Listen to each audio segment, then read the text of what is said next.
जरा इस नौजवान से पूछिए, इसकी कोठरी में कोई उजाला भी नहीं, हमने बल्ब भी नहीं लगाया, लाइट भी नहीं लगाई, कोई कुमकुमा नहीं, कोई मरकरी का इस्तेमाल नहीं किया, लेकिन जब आधी रात होती है तो आसमान से एक रोशनी की किरण आती है और इसकी सारी अंधेरी कोठरी में रोशनी और उजाला हो जाता है।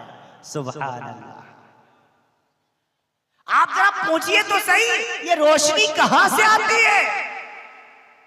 अताउल्लाह शाह बुखारी रहमतुल्लाह तआला अलैह गाजी इल्मुद्दीन के करीब गए, कहा गाजी बताना तो सही, आधी रात में तेरी को अंधेरी कोठरी में उजाला कहाँ से आता है? गाजी रोने लग गया, कहा हजरत अगर कोई और पूछता तो हरगिज ना बताता, लेकिन आप पूछ रहे हैं तो मैं बता रहा हूँ। जिस दिन से मैं इस काल कोठरी में आया हूँ, जिस दिन से मेरे खिलाफ फांसी का ऑर्डर आया है, रोजाना इमामुल अंबिया अहमद मुस्तफा मोहम्मद मुस्तफा सल्लल्लाहु अलैहि वसल्लम अपने चारों खुलफा के साथ, अबू बकर के साथ, उमर के साथ, उस्मान के साथ, अली के साथ रज़ी अल्लाह ताला अन्हुम अजमईन, चारों खलीफा खुलफा के साथ हमारी इस कोठरी में तशरीफ लाते हैं और आकर के कहते हैं गाजी इल्मुद्दीन डरना नहीं, घबराना नहीं, परेशान न होना, अनकरीब बहुत जल्दी तुम मेरे पास आने वाले हो। सुभान अल्लाह। गाजी इल्मुद्दीन कहने लगा, अभी थोड़ी देर पहले अम्मा आयशा आई हुई थी, अम्मा आयशा फरमा रही थी बेटा, उन्होंने मुझे बेटा कहा है बेटा घबराना नहीं, परेशान न होना, अनकरीब बहुत जल्दी तेरा सर मेरी गोदी में होगा। हाय हाय नौजवानों, रश करो उस नौजवान गाजी इल्मुद्दीन की किस्मत के ऊपर। बहरकैफ फांसी का दिन आ गया। इधर माँ की सुनो, बूढ़ी माँ, उसको पता चला आज मेरे बेटे की फांसी है, आज मेरे बेटे को तख्तेदार पर लटकाया जाएगा। माँ भी आई है मैदान में, आकर के उस साथ में एक लोटा ले आई, एक वजू लाई, वजू करने के लिए लोटे में पानी लाई, एक मुसल्ला लाई और मैदान खचाखच भरा हुआ है। हाँ हाँ, हिंदुस्तान में उस वक्त हिंदुस्तान आजाद नहीं हुआ था, मर्द भी हैं, औरतें भी हैं, बच्चे भी हैं, बूढ़े भी हैं, उलमा भी हैं, हफ्फाज भी हैं, आलिम भी हैं, सुलहा भी हैं, उदबा भी हैं, सारा मजमा खचाखच भरा हुआ है। आज गाजी इल्मुद्दीन को, आज इस नबी के दीवाने को, इस्लाम पर मर मिटने वाले को सरेआम फांसी दी जाने वाली है। सारे के सारे लोगों की आंखों में आंसू हैं, हर कोई चाहता है। औरतें कहने लगी मुझे इसकी जगह पर फांसी दे दो, लेकिन इसको बख्श दो, लेकिन कौन है सुनने वाला?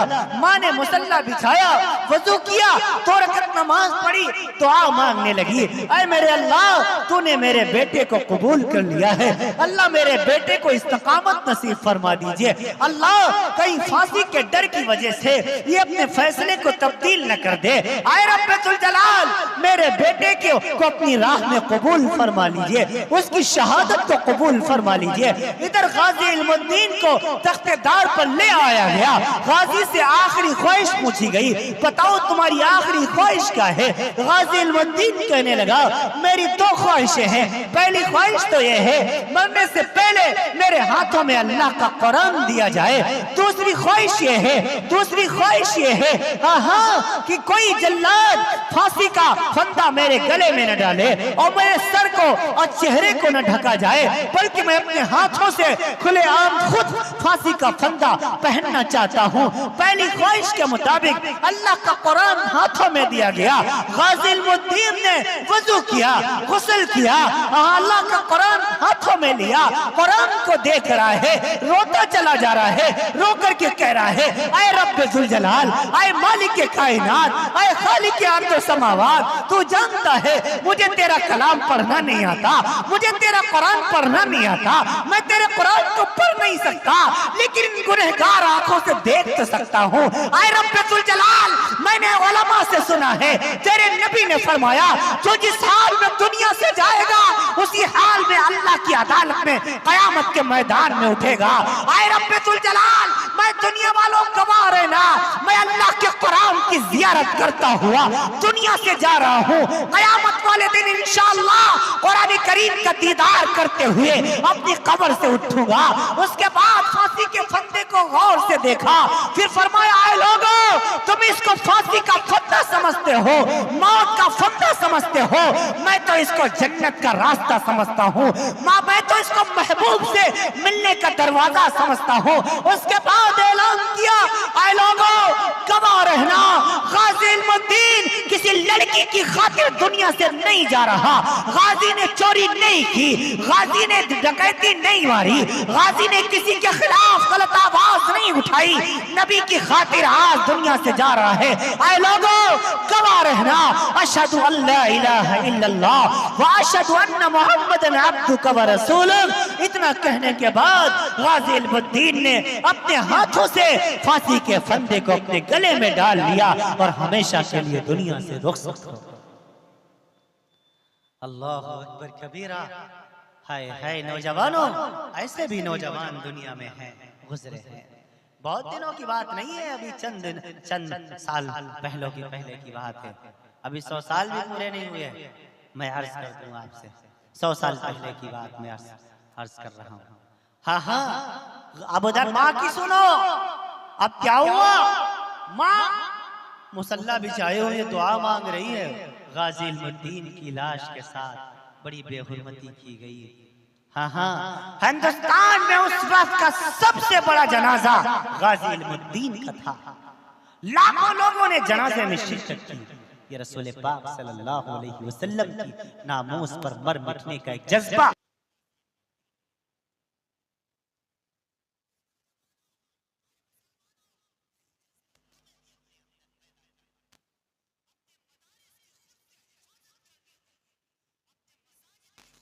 हिफाजत करनी होगी, अपने कुरान की खुद से हिफाजत करनी होगी, अपने इस्लाम की खुद से हिफाजत करनी होगी, अपने ईमान की खुद से हिफाजत करनी होगी। हाँ हाँ, अपने भी ईमान की हिफाजत करनी होगी और अपनी औलादों के ईमान की भी हिफाजत करनी होगी। अपने मदरसों को मजबूत करो। आपका मदरसा जामिया अरबिया मिफ्ताहुल उलूम अल्हम्दुलिल्लाह 50 साल का मुझे बताया गया, तकरीबन 50 साल का अरसा हो रहा है इस मदरसे के क़याम। मैं बाद नमाज असर मदरसे की जानिब गया, उसका मुआयना किया।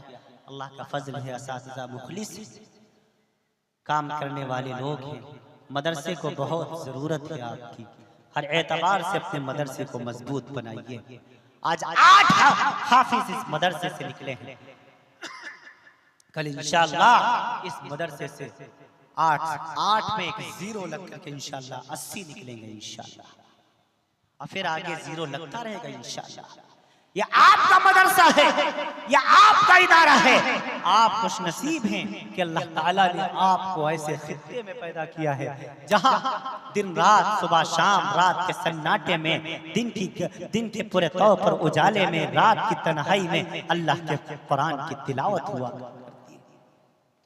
ये मदरसे अल्लाह की नेमत है, ये मस्जिदें अल्लाह की नेमत है, ये उलमा अल्लाह की नेमत है। इनकी कदर किया करो। हाँ हाँ, इनकी कदर करो। ये मदरसे आपके बच्चों को अल्लाह का कुरान पढ़ना सिखाते हैं। इन मदरसों में अल्लाह का कुरान पढ़ाया जाता है, इन मदरसों में नबी की हदीस पढ़ाई जाती है, इन मदरसों में कलमे तय्यब याद कराया जाता है।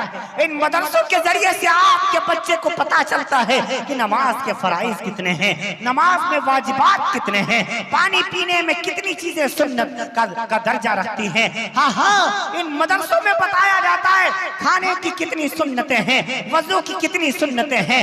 हाँ, इन मदरसों में सिखाया जाता है, देख बेटे, तुझ पर तेरी माँ का क्या हक है, तुझ पर तेरी बीवी का क्या हक है, तुझ पर तेरी बेटी का क्या हक है, तुझ पर तेरे पड़ोसी का क्या हक है, तुझ पर तेरे पूरे तौर पर कुरान का क्या हक है, तुझ पर तेरे इस्लाम का क्या हक है, और तुझ पर तेरे मुल्क हिंदुस्तान का क्या हक है। ये सब मदरसों में सिखाया जाता है। मदरसों की बरकत से आपके बच्चों को ये इल्म होता है।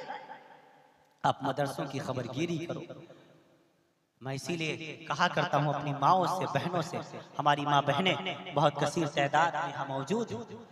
हाँ हाँ, माँ का गोद बच्चे का पहला मदरसा हुआ करता है।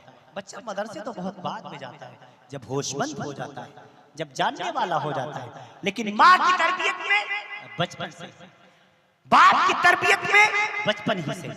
इसीलिए माँ बाप की ज्यादा जिम्मेदारी है अपनी औलादों की सही तरबियत करें। माँ का गोद बच्चे का पहला मदरसा है। वालिदैन, माँ बाप, माता पिता ये बच्चे के पहले उस्ताद हैं, पहले मुदर्रिस हैं। आप अपने बच्चों की सही तरबियत कीजिए।